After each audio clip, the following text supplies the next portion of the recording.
Bem-vindos ao Posto Emissor. Estamos a 5 de março de 2026. O meu nome é Mário Rui Vieira e o convidado do episódio 271 do podcast da Blitz é António Manuel Ribeiro, dos UHF. No cruzamento entre as décadas de 70 e 80, os UHF tornaram-se um dos nomes mais celebrados do rock português. A 2 anos de completar meio século de atividade, a banda prepara-se para levar um desafio diferente ao palco. No dia 21 de março, no Lisboa ao Vivo, propõem mostrar os UHF Underground, resgatando canções que nunca ou raramente apresentaram ao vivo. Para nos falar deste novo desafio, mas também do passado e do futuro de uma das maiores referências do rock nacional, dou as boas-vindas ao homem que lhes dá a voz desde 1978.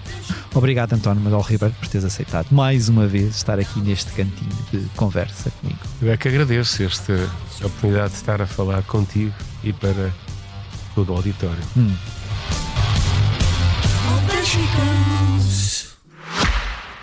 O Expresso tem uma nova subscrição que lhe dá acesso completo ao The New York Times, com atualidade, jogos, culinária e muito mais. E ainda aos conteúdos exclusivos da SIC Notícias, incluindo o Direto Vertical, a nova e inovadora emissão que se adapta ao seu smartphone. Subscreva em expresso.pt/digital. Expresso. Liberdade para pensar. Olhos fixos à procura do profeta da rebeldia. Começando com este concerto, como é que surgiu a ideia deste UHF Underground? Mário, os UHF têm 1932 concertos feitos. E felizmente, obviamente, que construímos um lote grande de sucessos que no fundo é o alinhamento de 97% dos concertos anuais. Eu não estou farto, mas às vezes estou um bocadinho, como é que é dizer? Falta-me ar para respirar, falta-me oxigênio. É preciso reconstruir em cada palco as mesmas canções que eu toco há décadas. E há tempos lembrei-me de que gostaria de fazer um concerto. Idealmente seria para o Rock Rendezvous, que não existe, não é? Sabes, uma sala pequenina. Sim. Clube de rock. E andamos à procura e conseguimos o LAV. Mas que eu pudesse estar a apresentar aquelas canções que de uma forma ou de outra me tocam muito, por razões às vezes até muito pessoais, belas canções para mim, e penso que para alguns também, mas que não entram no alinhamento. Porquê? Porque nós temos de desfiar os sucessos. Quer dizer, às vezes metemos uma ou duas e tal, um disco novo, 3. Não há digressões de discos, quer dizer, como existe no estrangeiro, não é? Em que as bandas no fundo têm, este ano é o ano do lançamento de um disco, isso também não existe já muito, mas ainda existe algum bocadinho. Em Portugal isso não existe, nós somos no fundo contratados para tocar nos concertos que animam o verão. Quer dizer, é um bocado estranho porque o meu verão começa em janeiro, mas pronto. E os UHF sentiam-se efetivamente uma banda underground quando apareceram, como defendeu o radialista António Sérgio, ou havia desde o início ambições maiores? Sabes que essa expressão do António Sérgio, que eu guardo com muito carinho, fez-me pensar um bocado no underground. E isso fez-me logo ir para a Big Apple, onde a música fervilhava a meio dos anos 70. Mas não, eu acho que nada disso estava no plano dos UHF. Sabes que eu acho que no princípio, até porque éramos os primeiros digamos que a abrir a cortina do palco e a entrar por aí dentro, eu acho que sobretudo nós queríamos era fazer mais um espetáculo. Isto com muita sinceridade, não havia planos. Quais planos? Não havia história. Se reparares, não havia grupos que tivessem uma carreira feita de discos, concertos, com regularidade. E portanto nós também não sabíamos se o íamos fazer, obviamente, até porque o primeiro insucesso discográfico chama-se Jorge Morreu, mas é por ele que o António Sérgio nos chama o underground português. Mas isso ficou lá atrás. E depois as coisas foram acontecendo, mas sem planos, nunca houve planos. E este exercício de ir buscar canções que vocês raramente tocaram ou que nunca tocaram, foi um exercício minucioso de arqueologia? Como é que tu mergulhaste na discografia dos UHF? O que é que te puxou para para estas canções que vais apresentar em palco, pelo que eu percebi são 22, não é? Sim. Como é que tu chegaste até elas? Como é que foi este processo de se calhar há muita coisa ali que tu já não ouvias ou já não te cruzavas há muito tempo? Nunca, até. Nunca toquei. Eu fiz uma pré-seleção. Mas também nunca tocaste, mas também se calhar já não ouvias há muito tempo. Nem sei os acordes, nem sei cantar a poesia, não sei. Eu primeiro fiz uma seleção, até porque se calhar tenho uma ideia mais geral do repertório. Pus lá as minhas angústias e depois a banda foi votando. E portanto houve assim uma seleção democrática, natural. Houve coisas que tiveram que ser postas logo de lado, porque pronto, cada um tem as suas ideias. Mas também é preciso criar um fio condutor. Claro. Repare, este espetáculo não pode ser um espetáculo sem dinâmica. Claro. Não pode ser uma sem coisa calor, desgarrada, sem não é? emoção. Não pode ser... Claro, tem que lá estar aquilo que é. Mas as canções têm isso. Agora são canções. Sabes que eu há muitos anos, uma vez disse uma frase e depois ela foi até o lead da entrevista que eu dei, que é assim: quando nós fazemos um sucesso, é uma espécie de chapéu de sol que esconde todas as outras. O sol só existe para aquela canção. Não é? Os Cavalos de Corrida, pronto, é uma delas. Mas, por exemplo, mas os Cavalos é de um single, eram só 2. Mas no A Flor da Pele eram 8. E mais 3 canções de oferta que havia nos singles.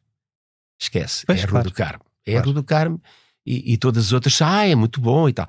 Algumas têm força, o Rapaz Caleidoscópio ou Modelo Fotográfico. Mas depois, por exemplo, há canções no A Flor da Pele que não têm visibilidade, mas têm história. E estavas aí a dizer que nem sabes os acordes, mas quando começaste a ensaiar, se já começaste a ensaiar, suponho que sim. Não, já. Quando começaste a ensaiar, não houve ali aquela coisa da memória muscular de ir buscar, de repente. Completamente.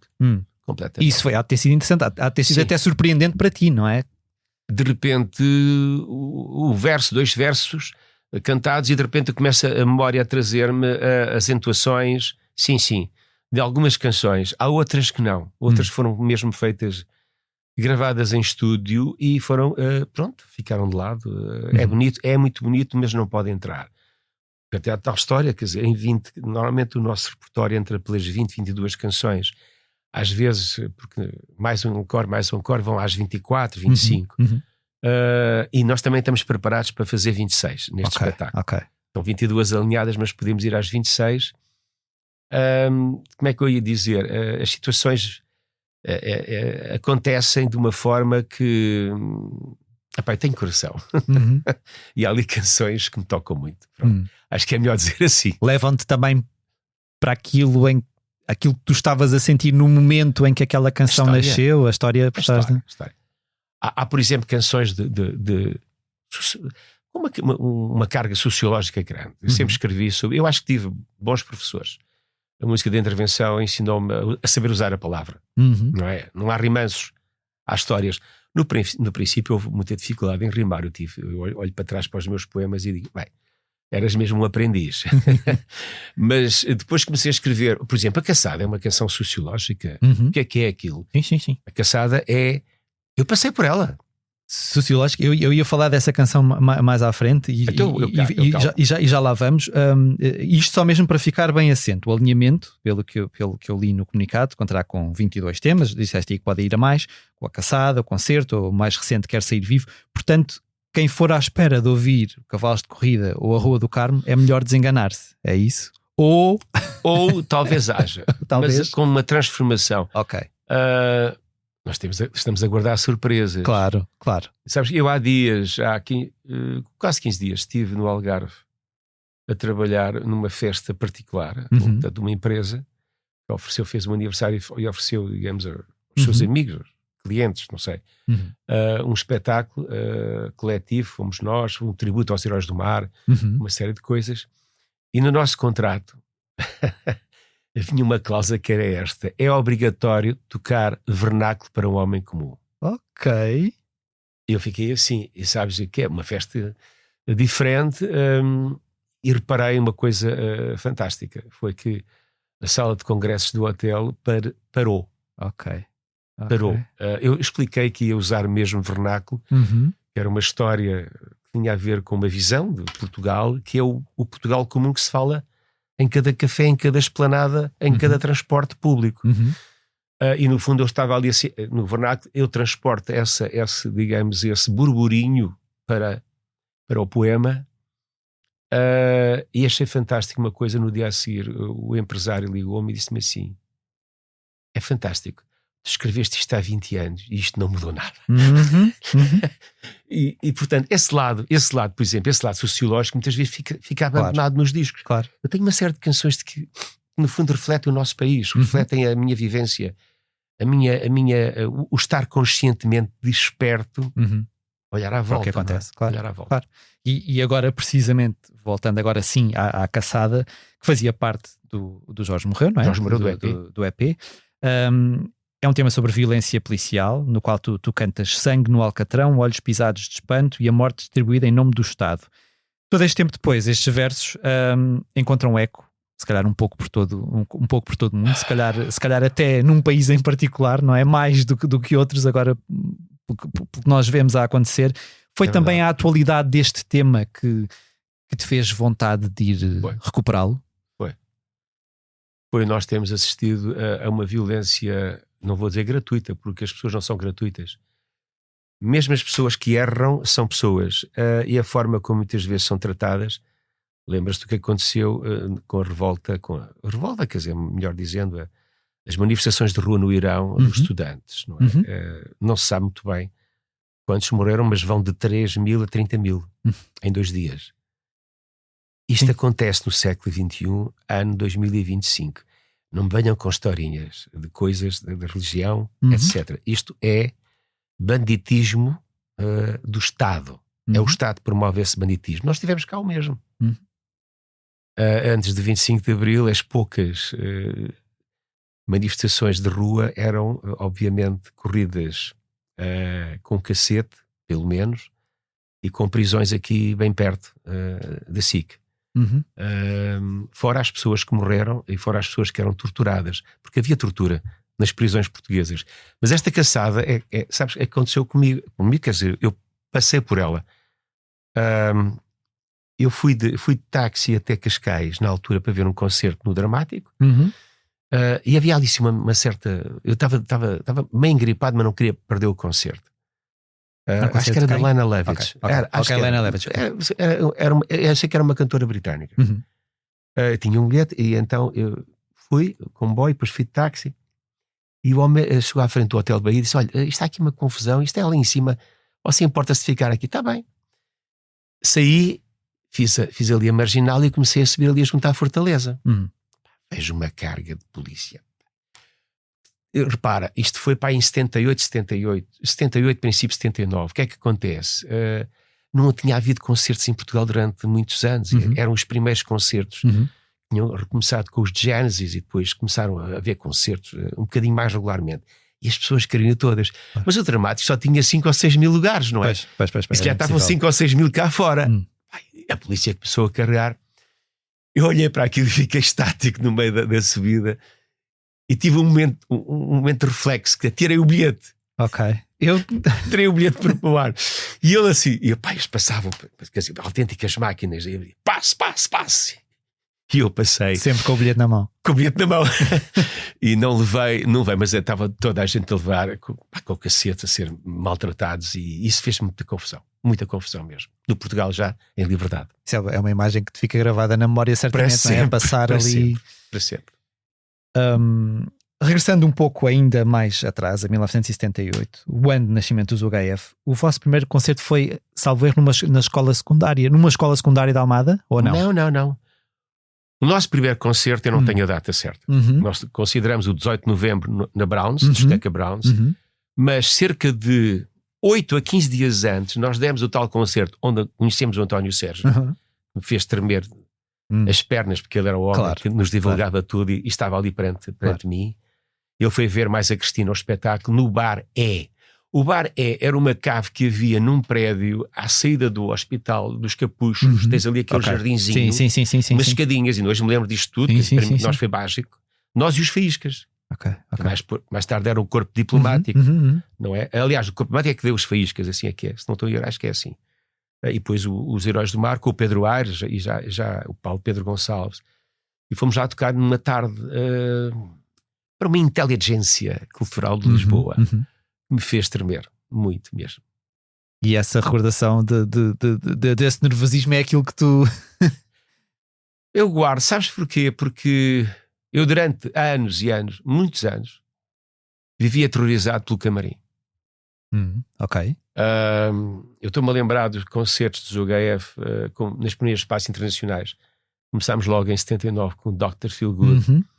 E uma vez, eu acho que foi no Elvis Costello, também ainda em 79. Para o Jorge morreu, tinha sido, mas ninguém conhecia o Jorge morreu, não é? Mas eles acreditaram em nós, foram-nos ver a nossa sala de ensaios, a empresa portuguesa, e convidou-nos. Eu lembro de estarmos no Porto, no Infante Sagres, e tínhamos assim uma sala enorme para comer e tal, com as comidas à moda do Porto, tripas, carne assada e etc. E o Renato Gomes a comer aquilo tudo e eu a dar-me vómitos de o ver comer. Eu comia pão seco e bebia água. Era o nervosismo do... O camarim era uma câmara de terrores. Que eu, quando pisava ao palco, aquilo desaparecia. Não é? Mas até lá eu achava que ia morrer cedo porque o meu coração não ia aguentar. Mas conseguiste criar depois um ritual para te habituares à vivência antes de subir ao palco? Ou foi... Nunca houve ali nada que funcionasse? O ritual era eu o ritual, pergunto isto, podia ser, sei lá, beber um copo de vinho, podia ser o que quer que fosse. Mais tarde. Mas o whisky era uma mentira. Beber um whisky com gelo mas era uma estupidez, porque eu ia cantar e beber whisky com gelo a cerveja gelada era uma estupidez. Mas repara, nós éramos 4 e cada um tinha o seu nervosismo e portanto de repente estavam 4 sujeitos cheios de tiques para entrarmos em palco. Éramos muito pequeninos, quer dizer... Ou seja, nós íamos para cima do palco um bocado para apresentar o nosso repertório, mas aquilo não convencia ninguém. Mas pronto, olha lá, estão uns tipos portugueses, é que estão a cantar em português, que era a parte curiosa. Pois. É que nós cantávamos em português. E de repente apareciam uns tipos que ninguém conhecia, mas cantavam em português umas coisas, apanhavam-se umas palavras. Achas que foi por isso também que, apesar do Jorge Morreu não ter tido um grande impacto, também foi isso, ter uma banda a cantar, a fazer rock em português, que fez com que vocês fossem convidados, primeira parte do Dr. Feelgood, Elvis Costello, dos Ramones. Achas que foi por aí também que veio essa porque era uma banda diferente na época? Na altura disseram-me várias coisas. Uma delas tem um certo sentido, faz um certo sentido. Que houvesse uma banda portuguesa era interessante, mas isso foi também, digamos que uma forma das empresas terem um acordo para pagar direitos de autor mais baixos se pusessem um artista português. E isso foi importante. A Sociedade de Autores, a SPA, no fundo, terá feito chegar às empresas de produção, assim, se vocês tiverem um artista português, nós temos, digamos que um desconto em termos de direitos de autor. O cantar em português foi sempre muito difícil, Mário, até termos os cavalos de corrida, porque as nossas canções eram engraçadas porque eram em português, mas ninguém as conhecia. Pois. E todos estes concertos que nós estamos a falar, estas primeiras partes, aconteceram antes do vosso contrato com o Valentino Carvalho, certo? Sim, o nosso contrato só acontece abril, maio, talvez de 1980. E chegaste nessas primeiras partes, chegaste, por exemplo, à conversa com o Elvis Costello de alguma forma, ou nunca chegaram a ter esse cruzamento? Não. Ele também estava a começar naquela altura, mais ou menos. Estava, mas ele já era chamado o rei da pop. O que é que acontecia com o Elvis Costello quando veio a Portugal? Ele vinha cheio de medo. Ele tinha tido uma ameaça de morte em Inglaterra, um sujeito que se vestia, se penteava e punha os óculos igual a ele. Era um bocado de stalking, que eu bem mais tarde via conhecendo ao vivo, não é? E então ele estava sempre rodeado de seguranças que o traziam do camarim, punham no palco e faziam o sentido inverso. No Porto, no Infante Sagres, apareceu um tipo também vestido a Elvis, com óculos, o penteado dele, e nós vimos-o a ser levado pela segurança. O rapaz nem conseguia pôr os pés no chão. Foi levado no ar, mas não era o inglês, mas havia um certo receio porque ele andava a persegui-lo nos espetáculos que ele estava a dar. E a vossa história com os Ramones? Vocês chegaram a cruzar-se com eles fora de palco ou nem? Não. Éramos tão pequeninos, sabes o que era? Éramos, como é que te dizer? Mas olha que isto vale o que vale. Na altura já tínhamos os cavalos de corrida. Nós tocávamos os cavalos, mas ainda não tínhamos os cavalos lançados ao vivo. Ok. E ao vivo em disco. Tudo, sim. O que é que acontece? As pessoas começaram a agarrar. Eu penso que há 2 momentos nos cavalos que são muito importantes. É o riff de guitarra do Renato Gomes, que é genial. E depois é o refrão. O refrão começou a entrar. E a imprensa da época disse que os Ugueff eram melhores que os Ramones. Sabes que os Ramones eram uma parede de som. Sim. Uma coisa é os Ramones em disco. Eu tenho a obra toda deles em estúdio. Ao vivo era... Ao disco, não. Eu toquei com eles. Aquilo era muito mau. Okay. Era muito mau porque aquilo era uma barreira de som.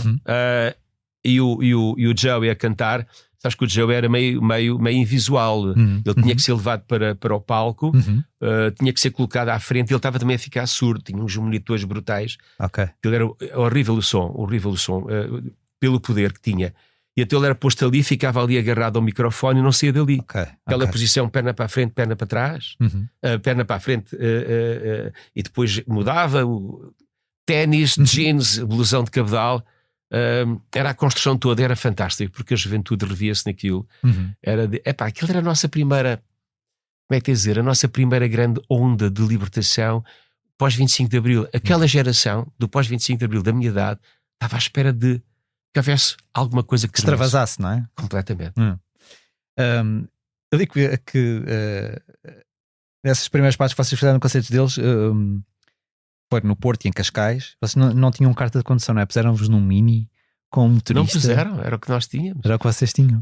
Mas foi um motorista com você? Foi, é evidente. Nós não tínhamos carro, carta, nada que se parecesse. Portanto, e foram todos no Mini com os instrumentos e isso? Sim, atravessámos o Tejo de barco.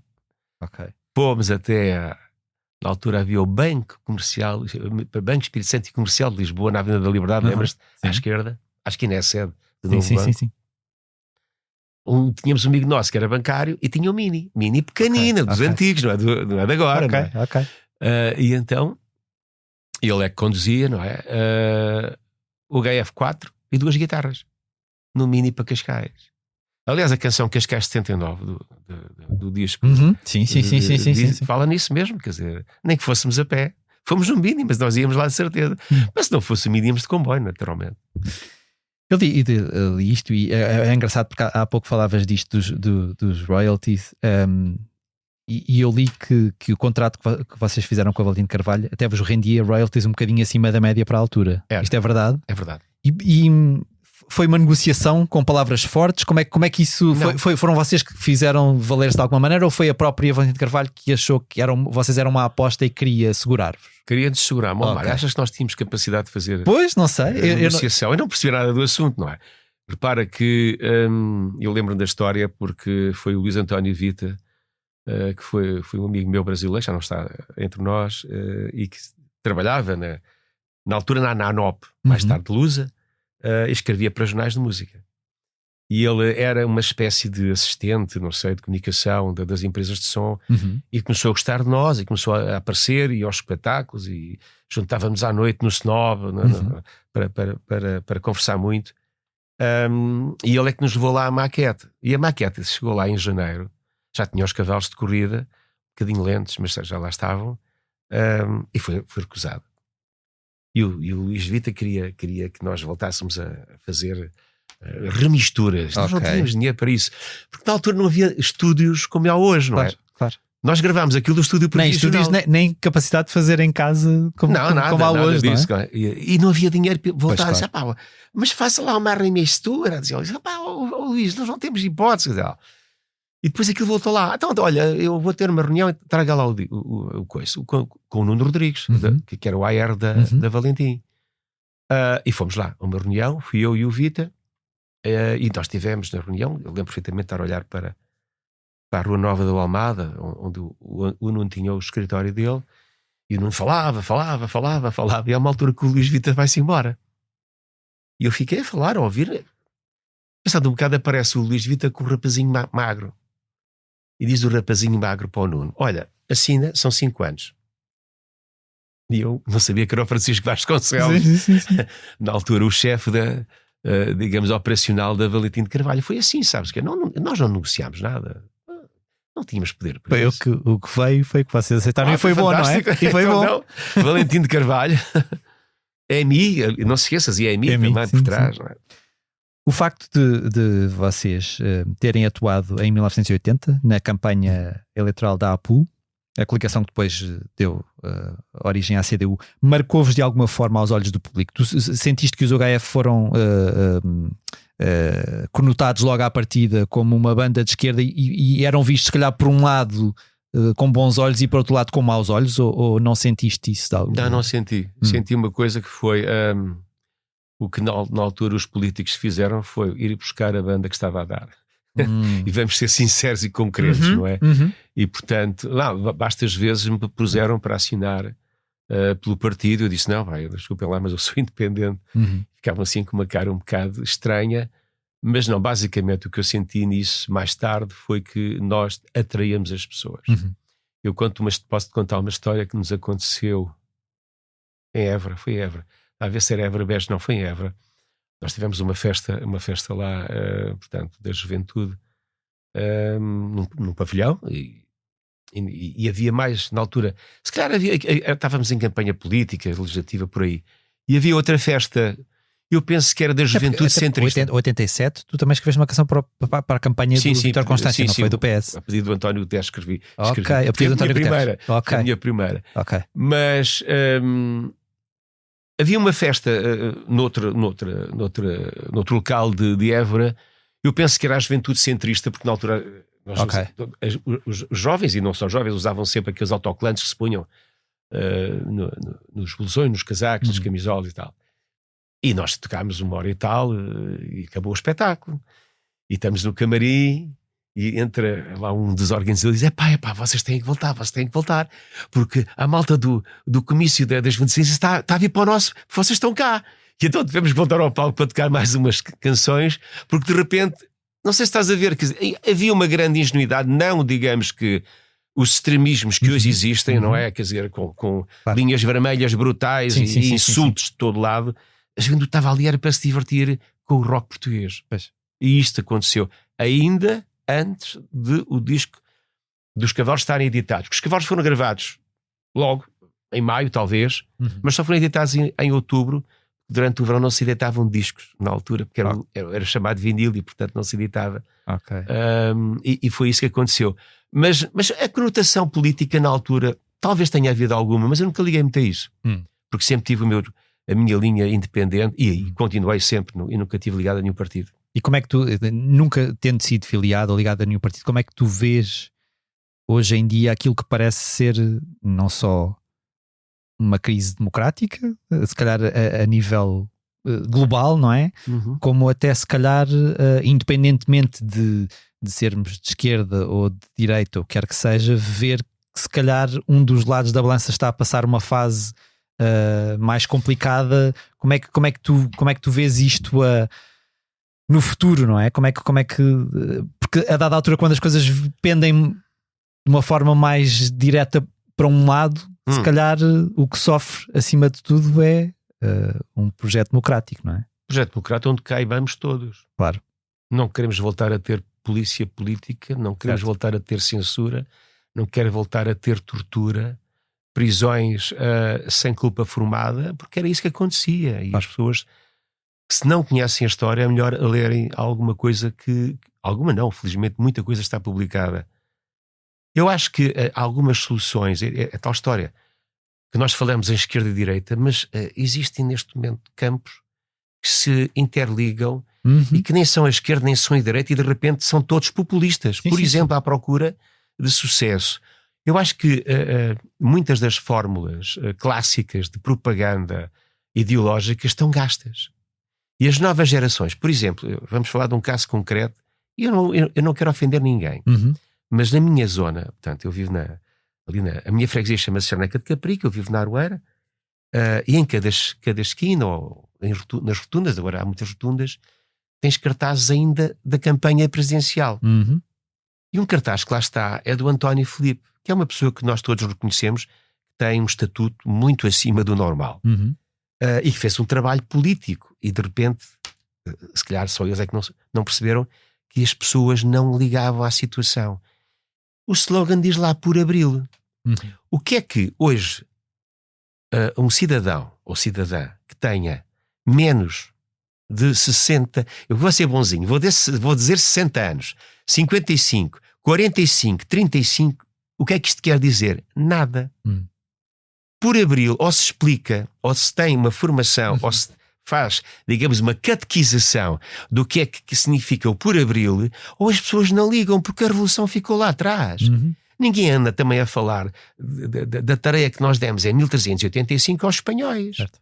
Não é? Portanto, nós temos que perceber que os tempos mudam e por mais razão que nós tenhamos, ideologicamente falando, isso está datado. Os tempos são outros. E a juventude foi à procura de slogans. Hoje em dia a política feita, nomeadamente na nossa extrema-direita, são slogans sem nenhuma estrutura. Ninguém explica nada. Por exemplo, quando o Chega diz corrupção durante 50 anos, isto é uma estupidez. Porque também antes do 25 de Abril havia corrupção. Certo. Só que não havia imprensa livre para o denunciar. Claro. E portanto, não é a liberdade que trouxe a corrupção. É endémico. Claro. Provavelmente é uma espécie de escadote para muitos subirem naquilo que é o estatuto social. E falar assim muitas vezes já não chega a ninguém. Não chega, quer dizer, já não é, agora não estou a falar do chega, estou a falar do verbo chega. Já não chega a ninguém, quer dizer. E depois há uns tipos que falam e que dizem umas coisas com piada. Eu estou-me a lembrar do cartaz do Couto e Figueiredo, que eu respeito as pessoas. Certo. Posso não estar de acordo com elas. Claro. Aquele cartaz dele de lado, o perfil de um presidente, aquilo era bom para uma campanha de um creme para a barba. Quer dizer, por exemplo, isto é a minha crítica no sentido de dizer, estamos a vulgarizar algumas situações. Mas não achas que isso resulta de alguma maneira? Porque se calhar as pessoas vão muito atrás disso, não é? Essa simplificação da mensagem, não é? Mas eu estou a dizer, de 60 anos para trás, se tu agarras nas pessoas que nasceram em 74, o que é que elas percebem por abril? Sim. Só dizer por abril é um slogan muito bom. Isto foi pensado. Não foi. Isto já é velho. É velho porque as pessoas novas não vão ligar. Claro. E vocês, se querem fazer algum trajeto, têm que lá chegar e explicar. Certo. E é isso que tem faltado. E por isso o populismo, que não ensina nada, mas diz tudo. Por exemplo, onde é que está o governo sombra?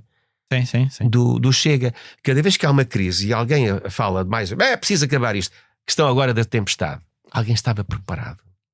Foram décadas de impreparação ou desleixo. Isto amanhã, deixa para amanhã. E depois da manhã aconteceu. Felizmente não tivemos uma tragédia. Podia ter sido enorme. Sim. Voltando à música, e já falaste aqui do Cavalos de Corrida. O sucesso daquela canção apanhou-vos desprevenidos. Como é que vocês conviveram com a popularidade no momento em que aquilo estava a acontecer aos UHF? Apanhou-nos desprevenidos, se bem que eu já te disse aqui na nossa conversa que nós tocávamos aquilo antes do disco e aquilo já se tocava às vezes 2 vezes. Abriu o concerto e fechava o concerto e as pessoas Portanto, vocês sabiam que havia ali uma... Que as pessoas vibravam. Claro. Era a imagem que nós tínhamos do que estava a acontecer. Agora sabes o que é passar de 8 a 800? É que nós não paramos no 400, nem no 80. Fomos ao 800. Não tivemos tempo para nada. Felizmente. Aquela formação teve tempo para fazer espetáculos. Logo em 1980, e volto-te a dizer que o disco saiu só em outubro de 80, nós em 1980 demos 84 espetáculos. E como calculas, não foi em outubro, novembro e dezembro, foi indo, não é? Na altura nós comunicávamos, fazíamos anúncios nos jornais de música, o SET, por exemplo, uns anúnciozinhos a dizer espetáculo, HF, rock português, punhamos um número, depois recebíamos umas cartinhas, tínhamos um apartado, recebíamos umas cartinhas das comissões de festas, das comissões de finalistas dos liceus, e as coisas aconteciam assim, e de repente abriu-se tudo. Rádio, jornais, televisão. É que nós dávamos 84 espetáculos e fazíamos para aí mais 50 saídas. Nós não vivíamos.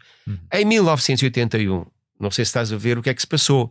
O sucesso é tão grande com os Cavalos de Corrida que passado 2 meses nós estamos com um estúdio da Valentim de Carvalho por nossa conta durante 2 meses e meio.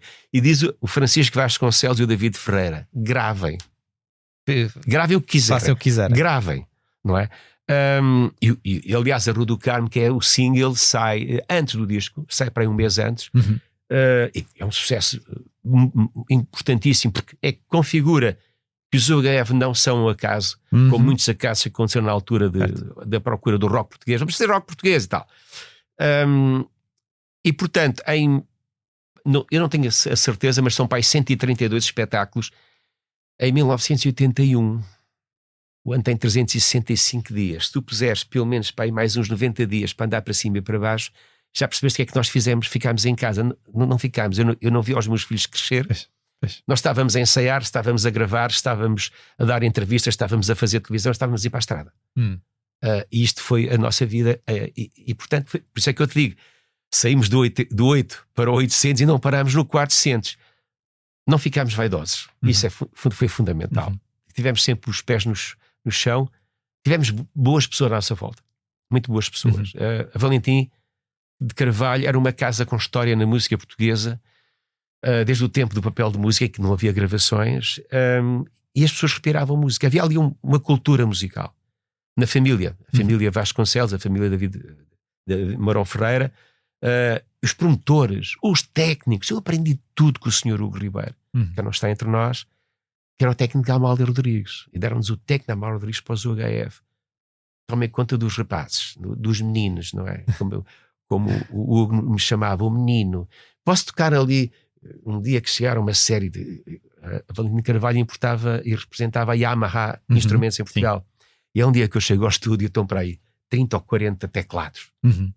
E o Renato estava na tropa preso no sentido em que... Estava, 18 meses de tropa, certo. E às vezes não ia ao estúdio e eu tinha que fazer por ele coisas, e comecei a tocar teclas.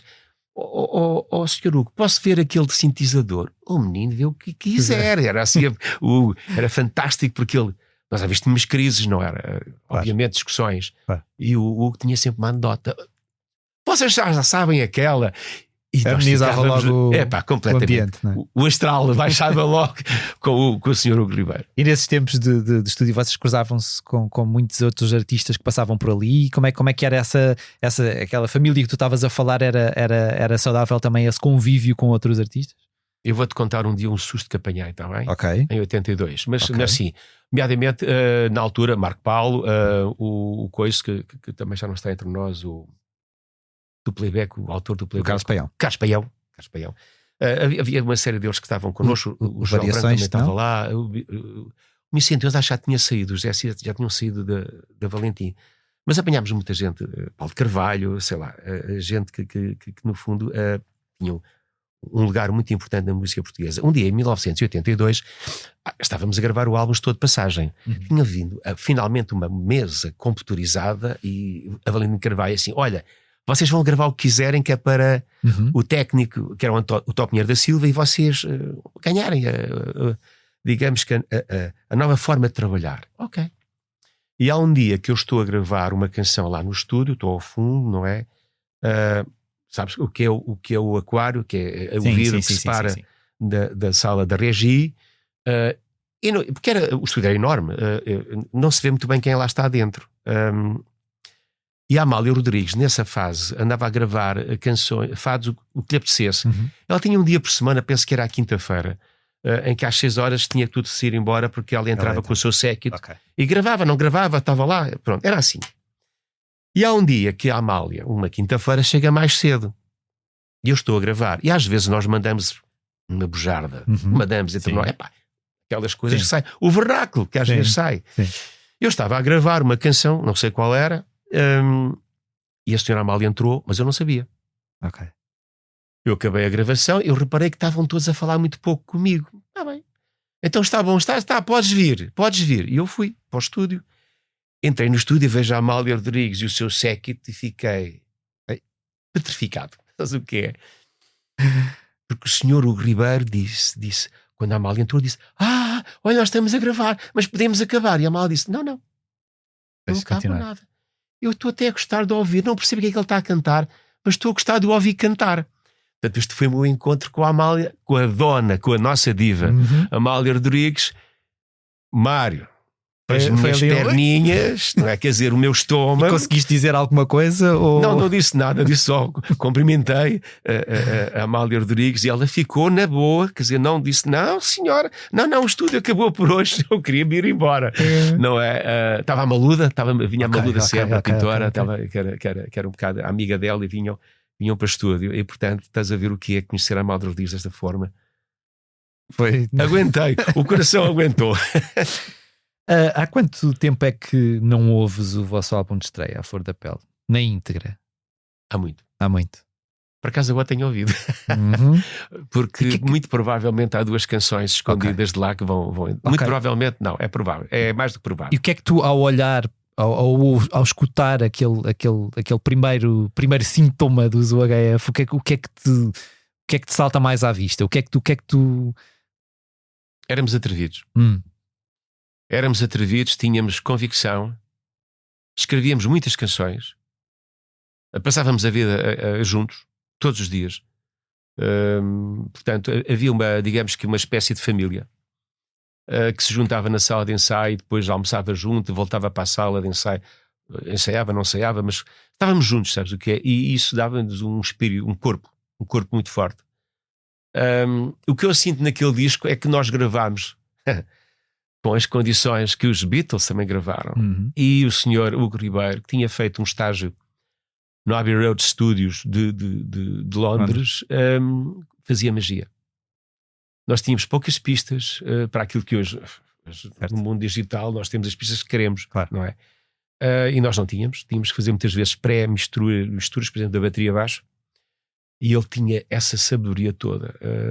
Isso é fantástico, quer dizer, eu aprendi, eu fiz a escola primária, fiz o liceu, fiz a universidade, nos estudos com a evolução tecnológica que existe, mas a base toda, a base, o rigor, a aproximação, por exemplo, a um microfone. Eu ainda hoje às vezes penso que deve ser o único cantor português, ou pelo menos que eu tenho visto, que canto afastado quase um palmo eu tenho projeção de voz e não preciso de cantar a comer o microfone. Também tive aulas de canto mais tarde e fiz vários trabalhos. Mas esse estudo inicial, essa limitação que era fantástica. Sabes como é que nós fazíamos misturas? Isto é bom dizer para o auditório. Nós tínhamos um lápis azul e um lápis vermelho, e então imagina, nós tínhamos que levantar a guitarra para depois baixar e entrar a voz. Então o Sr. Hugo marcava o azul e o vermelho conforme fossem as coisas. Era eu, ele e o assistente, o Cortês, fazer os fades. Falhou, outra vez. Mete outra vez, até acertarmos, sabes? E aquilo que tu ouves é feito manualmente, não há computadores, é feito por nós. Portanto, hoje é mesmo tudo muito mais fácil, não é? O vídeo da Rua do Carmo é uma coisa muito meta, na verdade, não é? Assim, vocês gravaram aquilo na montra de uma loja. Tivemos que ir para a montra. Tiveram que ir para a montra, ok. Não, o vídeo começa a subir a Rua do Carmo. Sim. Como sabes, há escolas ali no Chiado. Então foi... Não, é que repara, na altura não se fazia nada. Se hoje tu quiseres gravar um vídeo, tu falas para a câmara ou falas para a polícia, eles constroem-te um espaço. Na altura a RTP mandou-nos para lá. Era a RTP que fazia vídeos. E nós fomos com uma equipa da RTP e nós e tal. E às 2x3 começa-se a saber que estão os tipos, os UHF, estão na Rua do Carmo. Era impossível. De repente aquilo encheu-se de gente, nós não conseguíamos mexer-nos, ninguém conseguia filmar, e então há alguém que disse: vamos para dentro da montra. E então, se tu reparaste, está toda a gente encostada à montra e nós estamos dentro da montra. Lembras qual era a loja? É a loja da Valentim de Carvalho, a venda de discos. Aquela... No resto do chão, eu tinha aquela loja enorme. Que era do lado esquerdo de quem sobe a Rua do Carmo, não é? Não, a Nova da Almada. Quando estás a descer a Nova da Almada, era do lado direito. Lado direito, Ardeu durante o fogo do Chiado, não é? E foi aí, fomos para aí, claro, e depois toda a gente foi para aí também. Mas pronto, já havia o vidro. Aquilo não foi uma ideia pensada antes, foi uma questão de circunstância, não é? Tipo, vamos para... Eu penso que terá havido um produtor da RTP, porque era a RTP, como eu disse, que fazia os vídeos para os programas de top musical, e que escolheu a situação, não é? Mas não fomos nós.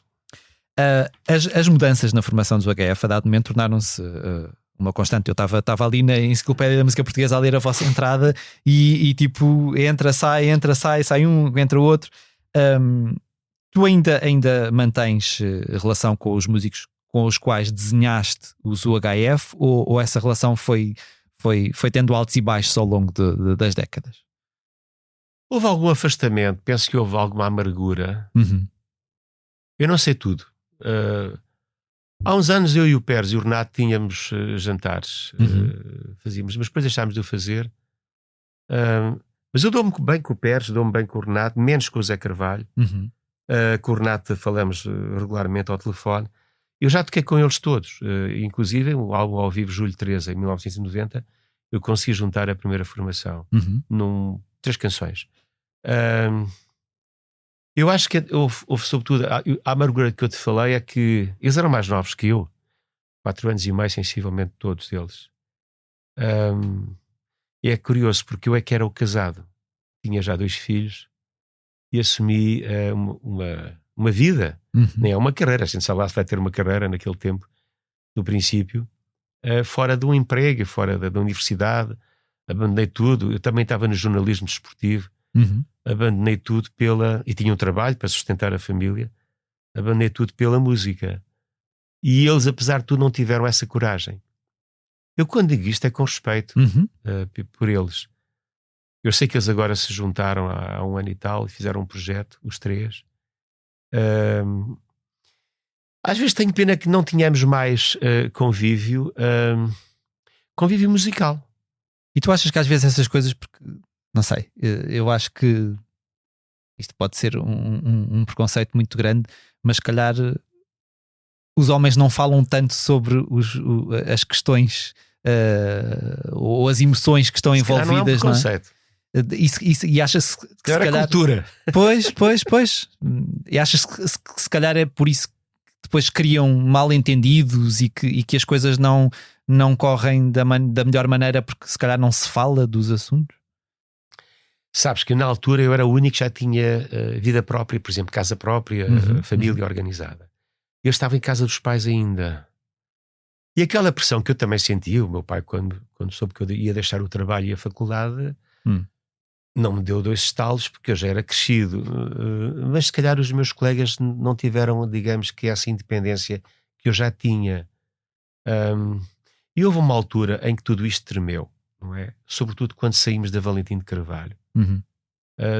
De uma forma belicosa, não é? Nós impomos à Valentim de Carvalho a rescisão de um contrato. Sim. Isto não era normal. Ao fim de 2 anos nós éramos miúdos. Eu em conversa uma vez com o David Ferreira e com o Francisco, para irem para a Rádio Triunfo, não é? Para a editora. É a Rádio Triunfo, nos ofereceu o dobro de royalties. Ok. O problema era as contas. E como tal, na altura nós fomos mal aconselhados. Mas nós temos na altura o artista número 1 a vender em Portugal éramos nós.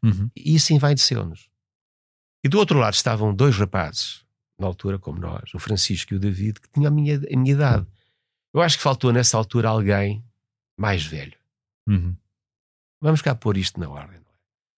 O Francisco tentou tudo, mas tudo mesmo. O David na altura ficou de relações quase cortadas comigo. Só muito mais tarde é que voltámos a conviver bem, com respeito.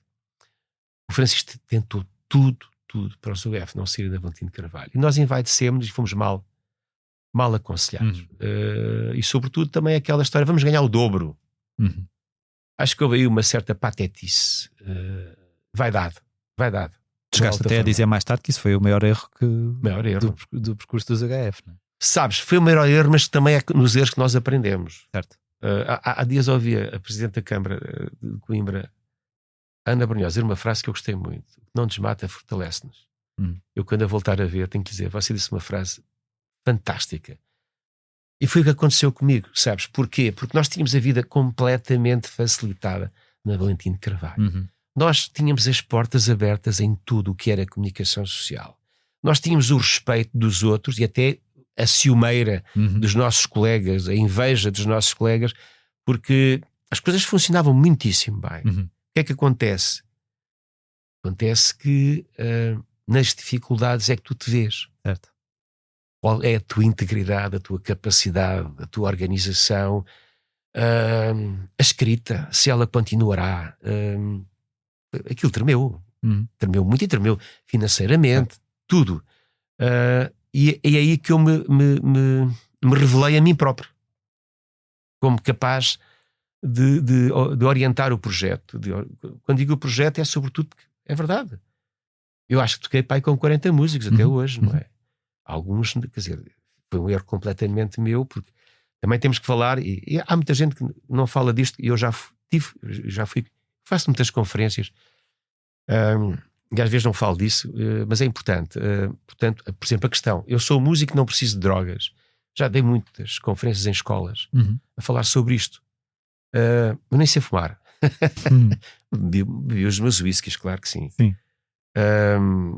E isso, no fundo, o que é que eu te posso dizer? Que nós podíamos ter sussurrado naquele tempo, porque a droga dura entrou nos UHF. Como entrou numa série de... Todos os grupos portugueses da altura tiveram problemas graves com a droga. Quando digo droga dura, estamos a falar de heroína. Heroína, dependência, desastre financeiro, pessoas que não viviam a não ser para consumir. Trabalhavam e tocavam, às vezes muito mal, para irem pagar ao dealer e para terem mais uma dose. Eu passei por isto. Eu pensei, em 87, quando escrevi aquela canção que tu me falaste, a convite do António Guterres para a campanha do Dr. Vítor Constâncio, fizeram uma proposta também na altura, não queres ser deputado lá dentro e tal, como independente do teu distrito. Olha que eu andei a pensar uns tempos nisso. Andei a pensar uns tempos nisso porque eu estava sufocado. Não estava sufocado. Mário, teres 2 técnicos e 2 músicos agarrados à heroína foi dramático para mim, foi uma aprendizagem e eu estava completamente, como é que eu tenho de dizer, eu não aguentava aquilo. Não aguentava. Depois os ensaios, eu cheguei a ter um músico no dia de um concerto, eu fui buscá-lo à Almada e ele diz-me: olha, Tó, tens que me emprestar a tua guitarra número 2 porque eu vendi a minha esta noite. E tu ficas congelado, ficas assim, onde é que eu estou metido, não é? E portanto eu passei por isso. E houve alturas em que tive mesmo que inventar os UHF. A versão que vocês fizeram de Menina Estás à Janela teve imenso sucesso, em 93, salvo erro. É hoje, de longe, a vossa canção mais escutada no Spotify. Eu fui ver os números. O que é que tu sentiste à época quando percebeste que tinhas ali um êxito em mãos de um tema que já tinha sido bastante bem sucedido na voz do Vitorino, não é? Eu estava contra. Ok. Inicialmente não querias? Não, eu não queria fazer nenhuma versão e aquilo era à vontade. E tenho que tirar o chapéu ao Fernando Lara, o meu viola baixo da altura, que andava com aquilo. Eu estava, isto foi em 92, começámos o trabalho, preparação do disco novo para os UHF, e eu estava a lançar o meu primeiro disco a solo em 92, o Pólio de Olhos Azuis. E vinha às vezes dar uma entrevista, fazer um programa de televisão, e eles ficavam na sala de ensaios à minha espera, e eu sempre a negar. E há um dia que eu chego ao ensaio e eles dizem: pá, tu tens que ouvir isto. E começam a tocar. Já tinham chegado à estrutura. À estrutura. E pam. E eu dizia: agora tens que cantar. E tu? Não, peraí, que eu não tinha a letra. Tanto que eu não canto a letra toda, canto ao Vitorino, canto só uma parte, uma base. E aquilo começou naquele momento. E naquele momento nós sabíamos que tínhamos ali uma grande canção. A Valentina, a BMG na altura, não percebeu. Não percebeu, tanto assim que o primeiro maxi na altura, faziam-se maxis para a rádio, daqueles de capa branca com um buraco no meio e tal. Foi um copo contigo. É uma canção porreira, boa, é uma canção gira e tal. Mas o segundo, e depois é o vídeo. Nós fazemos o vídeo. Na altura o Júlio Zito tinha um programa na televisão sobre vídeos. E o nosso vídeo teve para aí 2 meses em primeiro lugar. Não saía de primeiro lugar. Quem votava era o público. E há um dia em que o Júlio Zito faz o programa e eu fiquei um bocado chateado. Eu sou muito amigo do Júlio, já passou. Fiquei chateado, nunca lhe disse nada. Estou aqui a dizer hoje. O Júlio disse: bem, como isto já são 7 semanas ou 8 semanas de primeiro lugar, já chega, temos de tirar o UHF do primeiro lugar. E nós ficámos assim. Portanto, é provável que aquilo tivesse durado mais umas semanas ou uns meses. Estes sucessos transcendem a tua compreensão da música. Certo. Quando digo a compreensão, é assim: tu podes ter todos os ingredientes para fazer o cozinhado de uma grande canção que vai ser um grande sucesso e aquilo passa ao lado. E de repente fazes uma canção de 2 minutos, que não chegou aos 3 minutos. Fazes aquele vídeo e de repente nós chegamos aos concertos, é os cavalos, é a Rua do Carmo, e é a menina, são... Mas há outras, mas aquelas 3 são... É impossível. Estão lá em cima. Claro. Como é que eu tenho a dizer? Eu penso que até as pessoas que estão em cadeira de rodas, que eu já vi, a tentarmos dançar naquele momento. Sim. Isso é muito importante. Nós pormos as pessoas alegres, divertirmos as pessoas, juntarmos as pessoas connosco, é muito importante. No momento em que a vossa história caminha a passos largos para os 50 anos, eu pergunto-te, tu nunca ponderaste o fim dos UHF porque eles são uma parte tão importante da tua vida que seria um luto demasiado difícil de fazer? Essa é uma pergunta difícil. Eu às vezes penso nisso, sabes? Não tenho reticências nem pontos finais neste texto. Nem tenho capítulos fechados. Estou a deixar que as coisas aconteçam. Porque eu tenho ideias, tenho uma série de ideias que quero concretizar. Quanto tempo mais, não sei. Há uma coisa que eu quero, nunca arrastar-me em palco. Se ficar sem capacidade vocal, não quero cantar mais. Sem fazer outras coisas que tenho adiado, nomeadamente escrever. Eu escrevi muito durante a pandemia, mas entretanto depois voltei ao trabalho e há uma série. Eu sou obsessivo a fazer a revisão. Sim. Sou mesmo. Então eu e o revisor às vezes encontramos, outras vezes encontramos, mas sou. E portanto eu preciso de tempo. Quer dizer, eu não faço. Eu agora estou a trabalhar finalmente no meu novo livro de poesia. Há 20 anos que eu não edito um livro de poesia e está tudo esgotado. Mas eu preciso de parar. Sabes onde é que eu paro? Nos hotéis. Nos hotéis. A semana passada, como eu disse, tocámos no Algarve. Aquilo acabou cedo para nós. Depois havia uma festa com canto alentejano e o tributo aos heróis do mar. E eu fui para o meu quartozinho corrigir, ler. Eu preciso de ler. Até prosa, às vezes preciso de ler. E não tenho planos, como eu te disse, não tenho planos. Os outros músicos estão muito envolvidos nisto e eu não os posso também, como é que tenho a dizer, enganar, ludibriar. Não sou capaz disso, mas somos conscientes. Não é? Quer dizer, os UGF têm mais passado do que naturalmente terão de futuro. Mas estavas a dizer não tenho planos, mas pensando nesta data redonda dos 50 anos, já alguma coisa te passou pela cabeça? Fazer alguma coisa especial? Estás há 2 anos, ainda tens tempo a pensar. O que é que falta? A conversa do ensaio de ontem. Exato. O que é que falta fazer aos UHF? Na verdade estão a fazer uma coisa diferente neste momento, estão a preparar uma coisa diferente neste momento.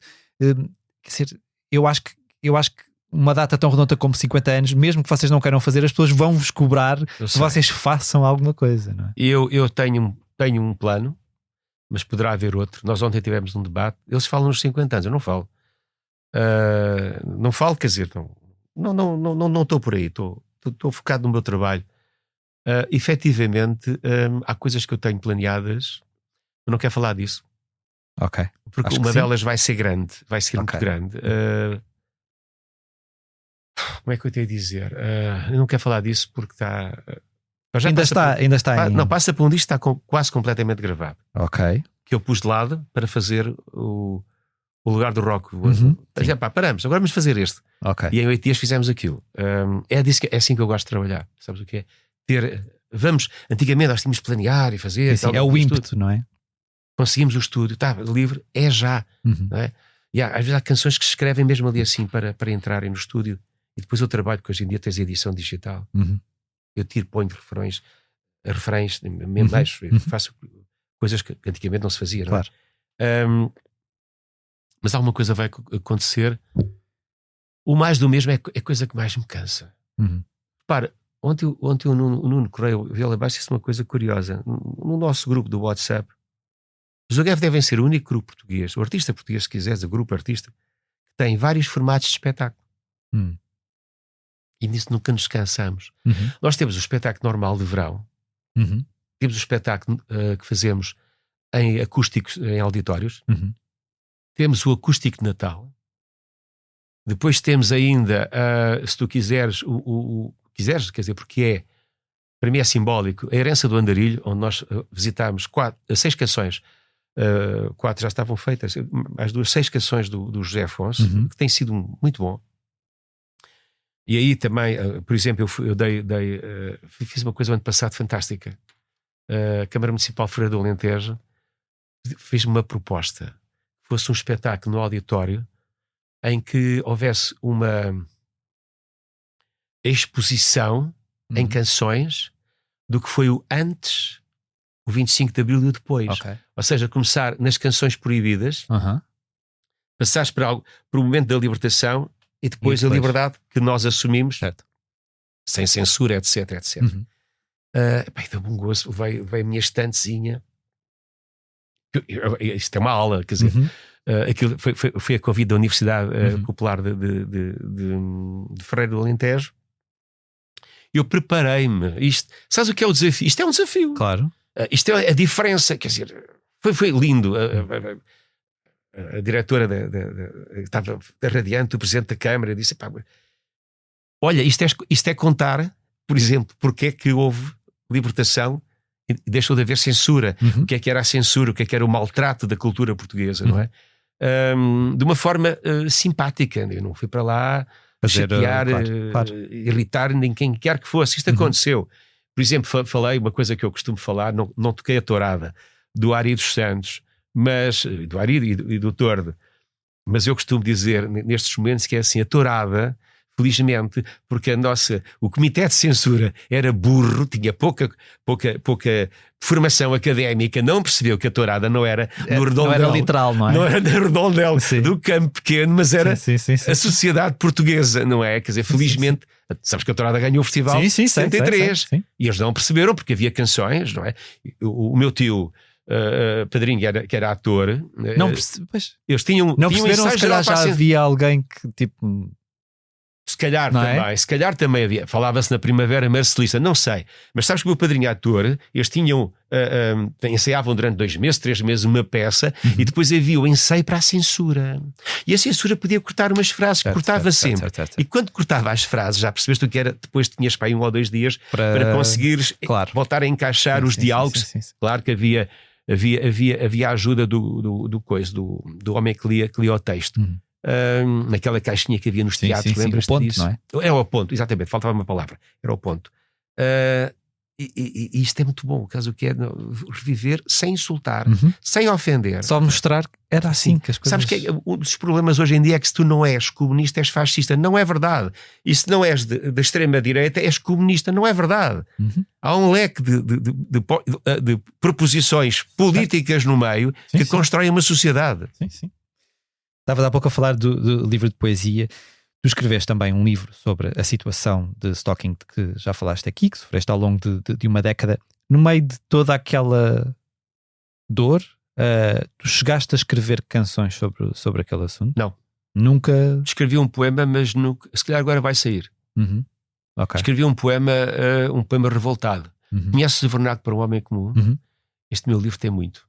Não é vernáculo. Mas não é... Vernáculo pode haver uma outra palavra. É expressão afirmativa. Sabes o que é? Afirmar. Porque repara, nós somos uma sociedade organizada, temos um código jurídico, nós temos liberdades, garantias, polícias, magistrados, etc, etc. Mas depois as coisas não funcionam. E eu revoltei muitas vezes. Quer pela política, quer pela questão social. O abandono em que nós somos. Sabes que parece que nós só somos letrados, sabes no quê? No futebol. Treinadores de bancada somos todos. Comentadores então de arbitragem é tudo doutorado, e ainda por cima temos uma série de programas de televisão, alguns deles que instigam à situação. Mas nós somos muito mais do que isso. E nós precisamos que a sociedade respire muito mais do que isso, não é?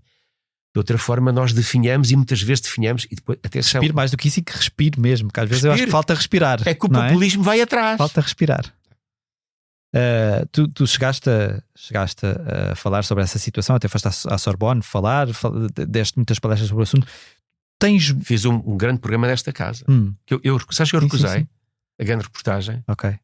Não queria. Não Tinha querias. acabado. Que eu queria abandonar. Sabes? Queria Sim, me esquecer. quero andar em frente, não é? Depois a produtora ligou-me e disse: António, vamos fazer um programa muito... Foi. É essa a questão que era aí que eu ia chegar, porque na verdade eu não sei se tu continuas a ter muitas pessoas a contactar-te com situações e as conferências que eu estou parecidas a fazer. ou o que é que alguém que já passou por uma situação dessas, o que é que tu podes dizer a uma pessoa que está a passar neste momento por isso? Porque tu na altura, quer dizer, estavas se calhar a zeros, não é? Não, ninguém me conseguia ajudar. Certo. E depois sabes quanto tempo é que leva, e até foi rápido no meu caso, sabes quanto tempo é que leva às vezes os inquéritos do Ministério Público, da avaliação de testemunhas, etc. Tudo prolongado. Como nós portugueses sabemos todos muito bem, não é? Exato. Os exemplos que algumas temos. coisas são vergonhosas, né? E que acontecem na nossa sociedade. O que eu digo sempre às pessoas é assim: primeiro, recorra já às autoridades. Não há violência, afaste-se, mas há uma coisa: você tem que ter testemunhas. Porquê? Porque sem testemunhas você não tem um processo. E no fundo, imagina que há uma pessoa que todos os dias vai à espera de uma mulher que sai do trabalho e está no café e persegue até casa, entretanto poderá ter apanhado o número de telefone, etc. E começou a incomodar. Tudo isso deve ser transposto para um resumo, se quiseres, do que te aconteceu no dia. Porquê? Porque foi isso que o Ministério Público me propôs quando eu fui ouvido pela primeira vez. Disse: aparentemente, o senhor, tudo o que lhe aconteça, nós queremos que seja transcrito para uma redação diária do que se passa e depois fazer chegar, obviamente, às autoridades. A questão de ter duas testemunhas escondidas é para teres um processo, porque se em testemunhas não consegues ter um processo. Porquê? Porque aconteceu-me isso comigo. Eu fiz muitas vezes as queixas, a senhora chegava lá e fazia a queixa inversa. Não havia caso, não é? Se não houver ninguém ali a testar, não é? Sim, a senhora vivia, não sei se ainda vive em Oeiras, eu vivo, como disse, na Aroeira, separados, que é por 35, 40 quilómetros, mas eu é que a perseguia na minha rua. Mas era isso, que estava no processo. E portanto, só quando houve uma testemunha é que eu finalmente consegui ter um processo. Mas basicamente é isso. Houve, com o caso que me tocou, uma abertura finalmente. Em 2015 fez-se uma lei, eu continuo a dizer anémica, mas já é uma lei anémica, porque entre outras coisas, não é? Esta lei prevê inclusive a multa. Um stalker não é multado, um stalker tem que ser afastado. Claro. E tem duas hipóteses, e aí os americanos foram muito céleres em 1990 quando criminalizaram o stalking, que é: a pessoa é detida, vai um exame psiquiátrico forense, se é imputável, segue um rumo, se é inimputável, segue um tratamento, e o rumo ali chama-se justiça. Não há outra situação. Mas já existe uma lei, portanto já existe uma outra forma. Depois, as nossas forças policiais já foram instruídas para estes casos específicos. E eu tenho estado em algumas conferências já com um oficial da GNR, um oficial da PSP, que faz parte digamos, do painel.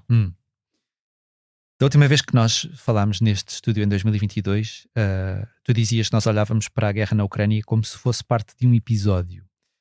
4 anos envolvidos, nós voltamos a falar de guerra, de uma outra, quer dizer, continuamos com a situação da Ucrânia, mas começamos a falar também de uma outra guerra neste momento. Como é que tu lês esta viragem global para a violência, não é? Porque o que é que nos deve preocupar no meio disto tudo? Porque parece que a linguagem que nós falamos neste momento é a linguagem da violência, não é? É. Nós estamos numa fase, talvez a Europa não tanto, e pelo mundo também existem algumas pessoas importantes. Estamos numa fase em que estamos a perder os estadistas. E depois os estadistas, por exemplo, com obra publicada em que tu reconheces, acontece mesmo em Portugal, em que tu reconheces as pessoas porque há uma obra publicada e tu sabes o que é que eles pensam, não é? Por exemplo, tu agarras nos Estados Unidos, que são efetivamente um país da liberdade, um país do respeito democrático, hoje assaltado por uma espécie de Luís 28, não lhe vou chamar 14, vou-lhe dar o dobro, não é? Luís 28. Depois tens o Putin, que há dias, quando houve agora esta guerra nova no Irão, que disse que aquilo era uma violência moral. Como é que o Putin pode falar uma coisa destas quando está há 4 anos a assassinar a sua juventude e a juventude ucraniana, não é? Nós às vezes falamos de genocídios quando não há genocídios. O Sr. Putin está a praticar um genocídio perante a sua juventude, perante os homens necessários, e mulheres também, mas sobretudo os homens necessários para a sua máquina de guerra. E perante isto tudo, tu vês, quer dizer, eu já não sei escrever. Eu escrevo muitas vezes sobre política, de situações de opinação social. Eu ouço o Sr. Trump a falar e fico espantado. Como é que é possível um homem que fala sem dizer nada, como se estivesse a dar cartas, não é? A jogar ao crapô, sei lá, à sueca, e fala como se o exército, nós somos os melhores do mundo.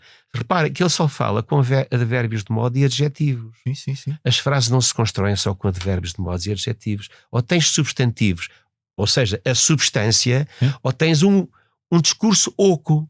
Mas ele é o homem que está à frente dos Estados Unidos. Eu tenho um podcast com o António Jorge, que se chama Os Antónios, e podes lá ir, está no Spotify. Eu há 2 meses, que eu comecei a dizer que o Sr. Trump, e agora já estou a ser, até parece que ouvir o meu podcast, é mentira, claro que ninguém ouviu. Já toda a gente fala por aí, mesmo nos Estados Unidos e na Europa, que se calhar o Sr. Trump está a precisar de uma avaliação psiquiátrica profunda. O lado cognitivo dele está avariado. Sim. O Sr. Putin é diferente. O Sr. Putin não existe sem guerra. Ele não pode recuar. Claro. Ele tem que ser derrotado. Se for derrotado, ele sabe que vai desaparecer. Recuar é impossível, porque tinha que desaparecer. Porque há ultras também na Rússia. Há ultras na Rússia, não é? Que, aliás, os blogs russos, o Milhazes bem o explica, não é? Que estão sempre em cima dele. E depois tens o Irão. Tens Gaza. Nós temos várias fogueiras, Mário. A Terceira Guerra Mundial já começou na forma híbrida. Mas agora há 3... Estamos a falar de 4 fogueiras, mas espera aí. Temos o Paquistão e o Afeganistão. Mais uma fogueira. Se todas estas fogueiras amanhã tiverem um elo, nós temos uma grande fogueira. A música dos UHF nunca fugiu à sua veia intervencionista. Num momento em que o país vive em convulsão, o mundo, constantes crises políticas, problemas económicos, sociais, tu sentes falta de artistas com mensagens mais fortes? Sinto. Eu já comecei a escrever sobre isso. Eu tenho uma canção que lancei no disco das novas canções de Bem Dizer, que se chama O Truque é Morrer Cedo. Essa canção levou-me para aí 10 anos a escrever. Eu escrevi para aí 80 estrofes. A sério. Às vezes escrevo, depois seleciono aquilo que me agrada. A canção tem para aí 6 ou 7 estrofes, não tem mais. Eu sinto muitas vezes que existe neste tempo, repara, as novas gerações não têm a escola ou o conhecimento histórico do que foi este país em construção. Nem eu lhes quero dizer. Eu não lhes mando a cara por abril. Claro. Ou lhes explico isso ou não vale a pena. Sim. Há questões todos os dias que nos acontecem e que nós podíamos ter um bocado a palavra. Algum rap tem feito isso. Agora, os meus colegas parece que andam um bocado alheados. E hoje temos uma série de jovens que não têm preocupações nenhumas e, portanto, andam no rimanço. Até rimam bem às vezes, mas andam no rimanço. É canções... Mas pronto, é este tempo, quer dizer, as pessoas consomem, é disso que querem. Falaste de uma coisa que me parece a mim importante, se calhar. Repara, eu não sou de destruir, mas gosto de apontar os erros, aquilo que eu considero erros. Por exemplo, agora quando houve as tempestades, é tão fácil criticar, não é? Naquele tempo nós precisamos de cooperação. Sim. Nós, e felizmente os portugueses responderam a mandarem para lá mantimentos, e a irem roupa, para lá. Exatamente, irem para lá. Isso foi fantástico. Nós já demos o espetáculo para as vítimas de Tomar neste fim de semana. Cooperar é uma coisa fantástica num tempo altamente frívolo, vou dizer frívolo, para não dizer outra coisa, que estamos a viver cá e lá fora. Nós estamos rodeados neste momento de incertezas. E perante as incertezas, passar a vida a papaguear críticas brutais, como se a crítica da manhã, a crítica da tarde, eu sou muito bom na crítica, slogan atrás de slogan. E se nós cooperássemos? É difícil. Cooperar não é abandonar as nossas opções. É ajudar, olha, dá cá o braço, que este chegou o momento de darmos o braço. Olha, sou assim. E que artistas é que mais te dizem alguma coisa neste momento? O que é que tu escutas?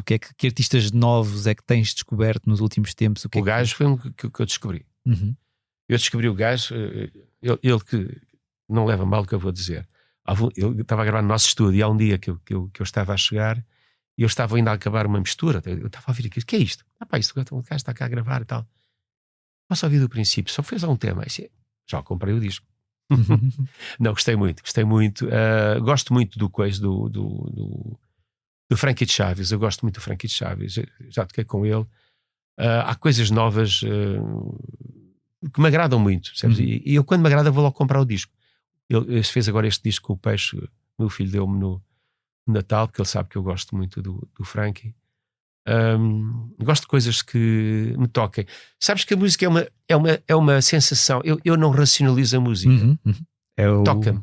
Isso que toca, eu vou à procura de comprar o disco. Eu não compro Spotify. Eu ando-me a oferecer há 3 meses gratuito, mas eu preciso ter disto. Eu preciso de mexer nas capas. Eu preciso de abrir os livrinhos, estás a ver? Percebo. E o que é que segue para os UHF depois deste espetáculo no Lisboa Viu? Sei que há uma digressão já... Há uma digressão. Está alinhavada. Sabes como é que se chama a digressão? Por acaso Aí andámos em discussão. Estás a ver? Só no... Eu acho que foi no dia 27, portanto, foi antes desta invasão do Irão. Invasão, quer dizer, o ataque, melhor dizendo. Chama-se Tudo e Tantos. Okay. O HF 2026. Ok. Porque é isso que nós vamos levar. Tudo para tantos. Há um disco que vai começar a ser trabalhado, mas é um disco que tem muitas gravações feitas. Nós fizemos uma coleção de raridades há uns anos. Vamos editar o 4º volume. Porque tem uma coisa muito importante. Tem lá uma canção que eu aposto. Mas eu posso dizer, eu escrevi uma canção sobre o Bataclan. O Bataclan, aquilo chama-se O Bataclan. Essa canção foi escrita agora já há 6 anos e depois andou para ali a marinar e eu deixei-a. E o ano passado, nos 10 anos, eu agarrei na canção e então fiz uma coisa diferente. Escrevi metade do texto em português e metade do texto em francês. Está gravada. Eu quero fazer alguma coisa com isso. Sabes porquê? Porque ali o que eu falo, o massacre do Bataclan é o choque de 2 civilizações que se apoiam em religião. A religião muitas vezes condiciona aquilo que é a forma de uma sociedade se organizar. Quando tu tens uma fatwa e dizes vai matar porque Deus proteste, isto não é a voz de Deus, isto é a voz de um homem que diz que está a falar por Deus, não é? E o Bataclan fala disso, não é? Quando estás a um concerto e aparecem uns tipos como a Kalashnikov para matarem, que é isto? Isto é o quê? É o trabalho de quem? Por quem? Não é? E a canção é muito simples. Finalmente vou cantar em francês, que é a minha segunda língua. A raiva que eu sinto, traduzida para a poesia, de que há uma série de situações de embate nas nossas sociedades que estão mal definidas. Nós temos esse problema também no Irão, neste momento. Sim. Há ali um problema rigoroso de separação entre os xiitas e os sunitas, não é? Quer dizer, e depois a teocracia que manda nas mulheres. Já nos esquecemos das mulheres ucranianas. Daquela rapariga, lembras-te que foi morta, apareceu morta, de vez em quando as pessoas morrem nas esquadras de polícia, não é? Quer dizer, tudo isto deve fazer pensar, sabes o que é pacificar? Eu não ando com o Love and Peace do Ringo Starr, mas percebo perfeitamente, porque é para aí que nós temos que ir.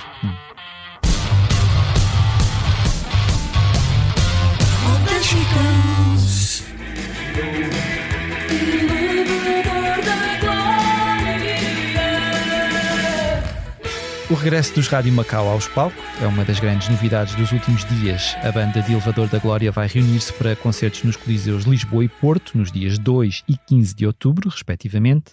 Estes espetáculos interrompem mais de uma década de afastamento e acontecem um ano depois de Xana, Flaque e companhia terem voltado a tocar juntos na Casa da Pedra, em Lisboa, por ocasião do aniversário da vocalista.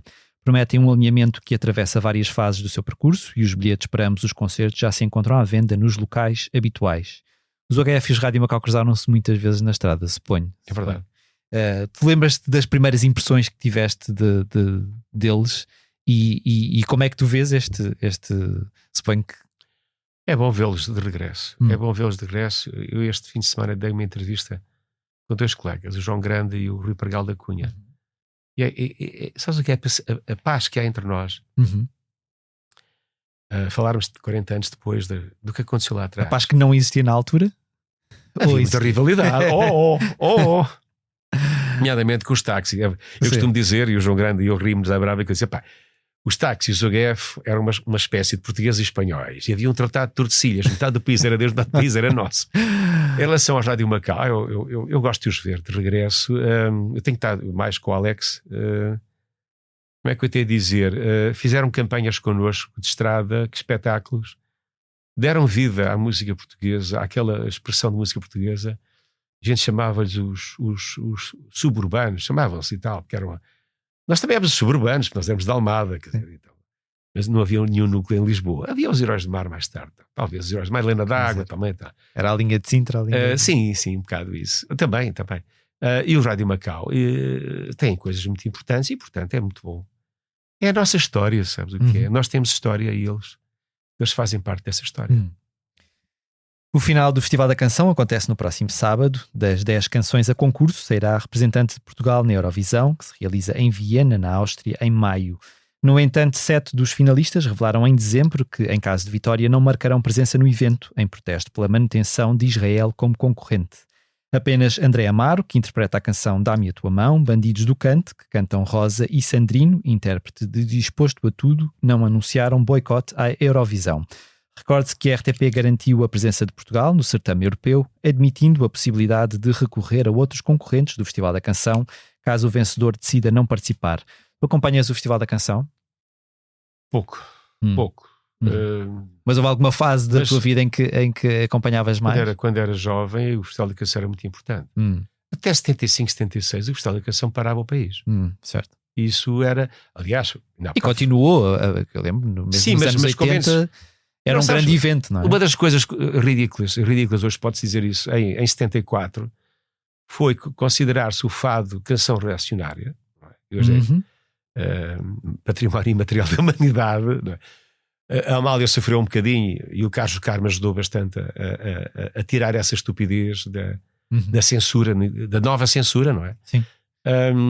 Mas houve gente muito importante e, portanto, segui sempre grandes poetas, grandes cantores, grandes orquestradores, grandes compositores. Agora, há uns anos eu fui comentador para a Antena 1 do festival, e coisas muito interessantes em relação a esta história da política.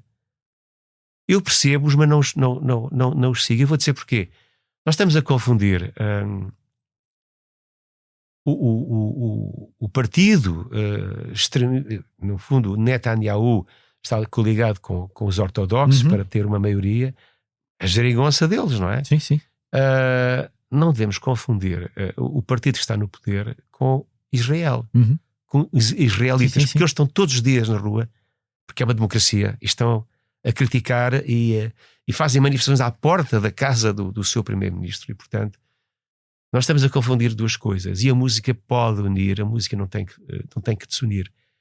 Eu respeito-os, eu percebo-os, mas não vou por aí, por uma razão muito simples. Não é assim que se faz, como é que eu ia dizer, a afirmação do que se passa em Gaza. O que se passa em Gaza também não é a Palestina. O que se passa em Gaza é o Hamas e a forma como o Hamas trata a sua própria população, porque o Hamas vive dentro da terra, nos túneis. Sim. Já agora devíamos pensar quem é que pagou aqueles túneis, não é? Quem é que, se calhar até a Europa, com a sua consciência e dores de estômago, pagou aqueles túneis, mas a população vivia cá em cima para ser bombardeada e filmada com um telemóvel.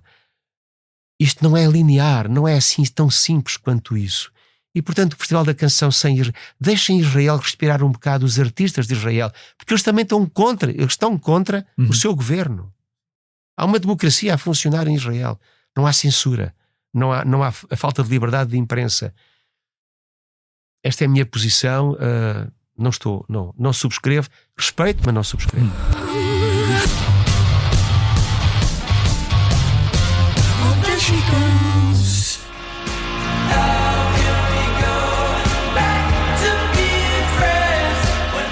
No segmento do Posto Emissor, em que me debruço sobre aquilo em que a redação da Blitz anda a trabalhar, trago o perfil que fizemos de Somber, nova-iorquino de 20 anos, que está a conquistar os tops mundiais com canções como Back to Friends ou Homewrecker.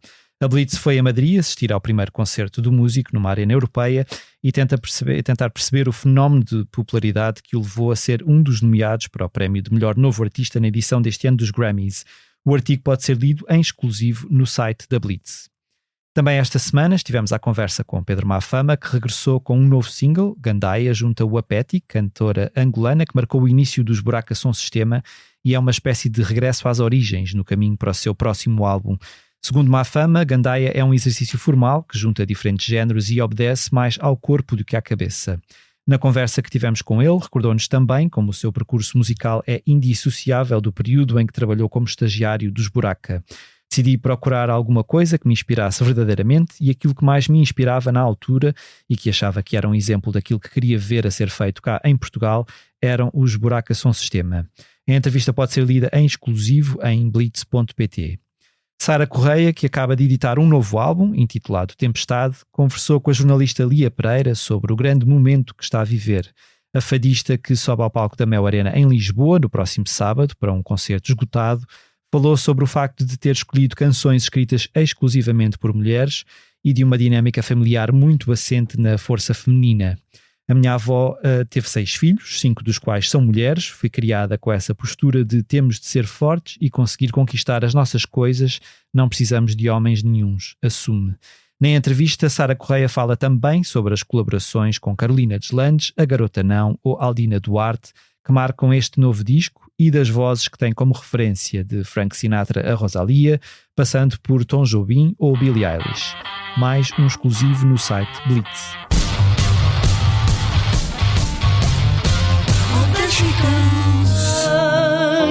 Avisa que eu cheguei, invadi a cidade para lhes mostrar porque é que toda a tempestade tem nome de mulher. Antes de vos deixar com as habituais sugestões de concertos para a próxima semana, relembro que os UHF vão levar o espetáculo UHF Underground ao Lisboa ao vivo a 21 de março. António, para lá deste concerto e do que vão dar no Rock in Rio Lisboa a 27 de junho, levam à estrada a digressão que tu disseste há bocado, Tudo e Todos? Tudo e tantos. Tudo e tantos. Vai ser um ano intenso de concertos? Vai. Vai. Houve agora assim como é que ia dizer, houve alguma paragem por causa da tempestade. Uhum. Há muitos municípios que estão afetados e que estão a fazer a sua reprogramação, mas já estamos com uma agenda muito bonita. É o nosso oxigénio. Sabes, há uma coisa que eu gosto muito de visitar no país e às vezes pergunto-me se voltarei lá a tocar, são as pequenas terras encantadoras.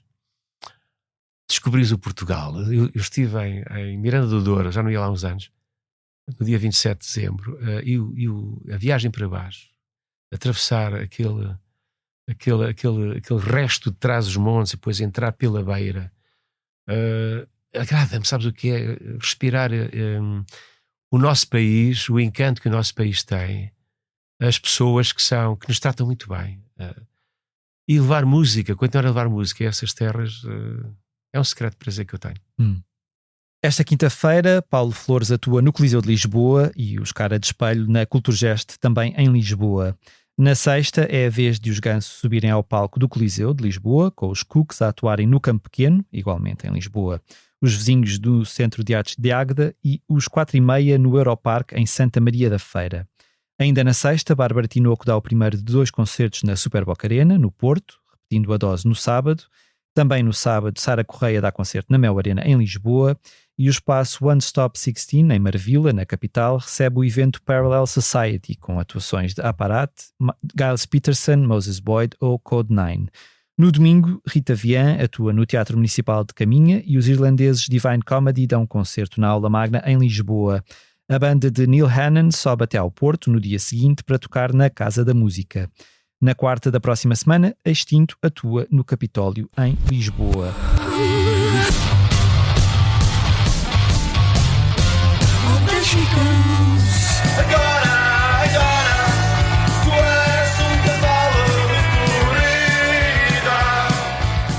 terminamos aqui o episódio do Posto Emissor. O meu obrigado ao António Manuel Ribeiro dos UHF por ter estado mais uma vez à conversa comigo. Os temas de abertura e conclusão são da autoria de Legendary Tigerman. Eu sou o Mário Rui Vieira e a edição multimédia esteve a cargo de Tomás Delfim. E despedimos-nos, como é hábito, com uma leitura do nosso convidado. O que é que nos vais ler, António? Posso ler um poema? Claro. Eu acho que este vai entrar no livro e por isso trouxe-o. Força. Chama-se Uma História do Alheio Presente. Alheados seguem e alheados esperam, mortificados no inútil, submissos e capazes do atroz justificado. Aguardam em rebanho que lhes sirvam promessas, unguentos de ocasião, nos saldos dos dias, depois de mais dias, julgando que a vida lhes toca e a vida foge ao apelo da esperança. Nem a dormir, nem despertos. Andam por aí a comer restos, mirando a felicidade, invejando, maldizendo, invocando desgraças e milagres, de joelhos e preces e crenças e mais martírio, água benta, sedenta, de pedidos e ofertas. Alheados no encanto dos modernos que passam ao grisalho feroz do tempo. Nada fica, nem os ossos, nem o olhar, talvez um grito ecoando num estádio vazio que reúne inimigos tribais na flatulência e na agonia, na miséria anónima, arrotando a arrogância dos miseráveis indefinidos.